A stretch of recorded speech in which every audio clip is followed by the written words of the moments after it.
밤바다의 잔잔한 물결 위에 떠있는 모래사장. 금주는 숨이 가쁘게 몰아쉬며 눈을 떴다. 손끝이 차갑고 이마엔 식은땀이 맺혀 있었다. 꿈이었다. 하지만 너무도 생생했다. 꿈속에서 의주는 아무 말 없이 바닷속으로 걸어 들어갔다. 자신은 아무것도 할 수 없었다. 단 한 걸음도 움직일 수 없었다. 금주 혼잣말. 왜 이런 꿈을 꾸는 거지? 불안하게. 자신이 사랑하는 사람이 눈앞에서 사라졌다는 절망. 그건 꿈이 아니더라도 이미 인생에서 너무 많이 겪었던 감정이었다. 의주는 금주의 꿈과는 달리 그날 요양원에서 아무런 소득도 얻지 못한 채 돌아왔다. 백간호사는 여느 때처럼 차분하고 친절했지만 그 친절 속에 어딘가 알 수 없는 위화감이 서려 있었다. 의주는 그날 이후 백간호사의 모든 행동을 조심스레 관찰하게 된다. 의준 속으로. 아버지를 찾으러 갔던 요양원 그곳에 무언가 있다. 왜 백간호사가 하필 거기에 있는 걸까?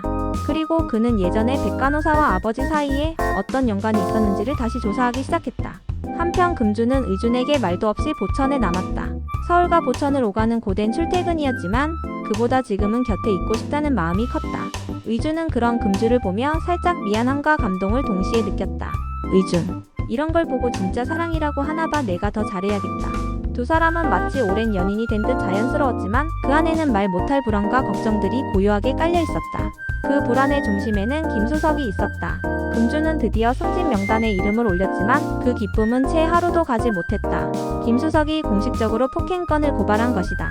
법무팀장은 조심스럽게 이야기했다. 사실관계가 명확하지 않기 때문에 상황에 따라선 징계위원회 회부도 불가피합니다. 승진은 잠정 보류하는 걸로 논의가 오가고 있어요. 금주는 믿고 싶지 않았다. 도대체 언제까지 자신이 피해자가 되어야 하는 건지. 의주는 금주가 이런 상황에 몰렸다는 걸 알고 분노했다. 의준, 이건 명백한 보복이잖아. 자기가 원하는 대로 되지 않자 그냥 무너뜨리려는 거지. 그러나 회사는 싸움의 장이 아니라 이익과 평판이 우선인 곳이었다. 의주는 결국 금주의 손을 꼭 잡고 말했다. 의준, 이번에도 버텨내자. 우리가 진짜 진실이라는 걸 증명하자. 이 와중에도 백간호사는 요양원 지하의 밀실에서 서동훈을 감시하고 있었다. 백간호사, 아들이 당신 곁을 맴돌고 있어요. 하지만 곧 더 큰 진실을 알게 될 겁니다. 그 아이는 감당할 수 있을까요? 서동훈은 지친 눈으로 백간호사를 바라봤다. 그녀의 눈빛엔 냉기와 광기가 함께 섞여 있었다. 한편 선아는 금주와 의준의 관계를 아직도 인정하지 못하고 있었다. 그녀는 선욱이 금주에게 호감을 가졌다는 사실이 못마땅했고 금주가 양다리를 걸쳤다는 오해에서 헤어나오지 못하고 있었다. 선아, 어느 장단에 맞춰야 해? 선욱이도 불쌍하고 의준이도 불쌍해. 한금주, 진짜 너 사람 마음 갖고 노는 거야?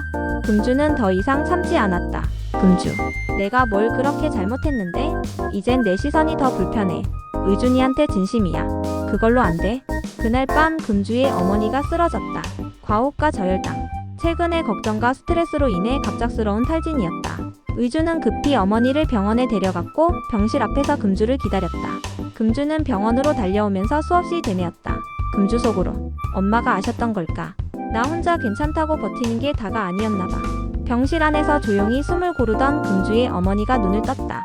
어머니, 의준이 참 괜찮은 아이야. 너 혼자 다 하려고 하지 마. 엄마 여기 있어. 금주는 오열했고 의주는 멀찍이 서서 그 모습을 바라보았다. 다음날 아침 선배로부터 의준에게 전화가 걸려왔다. 선배, 의준아 이상한 걸 봤어. 요양원 CCTV에 백간호사가 계속 출입했던 흔적이 있어. 그 여자가 뭔가 알고 있어. 의준은 멍하니 전화를 들고 앉아있다가 서서히 그 퍼즐이 맞춰지고 있다는 것을 직감했다. 의준 속으로. 설마 백간호사가 아버지 납치에 연루된 거라면. 같은 시각 선욱은 현주에게 장문의 메시지를 보냈다. 딱 3번만, 정말로 3번만 시간을 내달라고. 자신도 흔들리고 있지만 현주를 진심으로 알아가고 싶다고. 현주는 고민 끝에 결국 답장을 보냈다. 현주, 알았어. 3번. 딱 3번만. 그리고 그 뒤엔 미련 없게 해줘. 의준과 금주는 다시 요양원으로 향한다. 이번엔 둘이 함께. 그곳에 어떤 진실이 있는지, 서동훈에게 무슨 일이 있었는지, 백간호사는 왜 그를 감금하고 있는지 모든 것이 이 한 걸음 안에 들어 있었다. 금주, 이번엔 꼭 밝혀야 해. 무슨 일이 있어도. 의준, 그래. 내가 당신이랑 같이 갈게. 끝까지. 에필로그. 요양원 지하실. 백간호사는 자신이 입던 간호복을 벗는다. 흰 옷 아래 감춰져 있던 칼자국 자국들. 그리고 사진 한 장. 그 사진엔 서동훈, 그리고 젊은 시절의 백간호사가 있었다. 백간호사, 모두 나를 버렸어. 하지만 서의준, 너는 나처럼 되지 않게 해줄게. 넌 내 마지막이야. 다음 화 이런 이야기로 펼쳐집니다. 백간호사의 숨겨진 과거가 서서히 드러나며 그녀의 복수심과 광기의 근원이 밝혀집니다. 의준의 아버지 실종 사건의 실체가 드러나며 오랫동안 묻혀있던 가족의 상처가 다시 고개를 들죠. 한편 금주는 징계위원회의 최종 결정을 앞두고 위태로운 시간을 견뎌내야 합니다.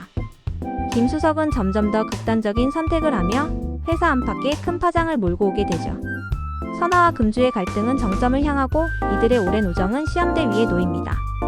선욱과 현주의 감정도 예상치 못한 전개를 맞이하며 새로운 국면에 들어서고 의준과 금주는 사랑과 가족, 진실을 지키기 위한 본격적인 싸움에 나섭니다.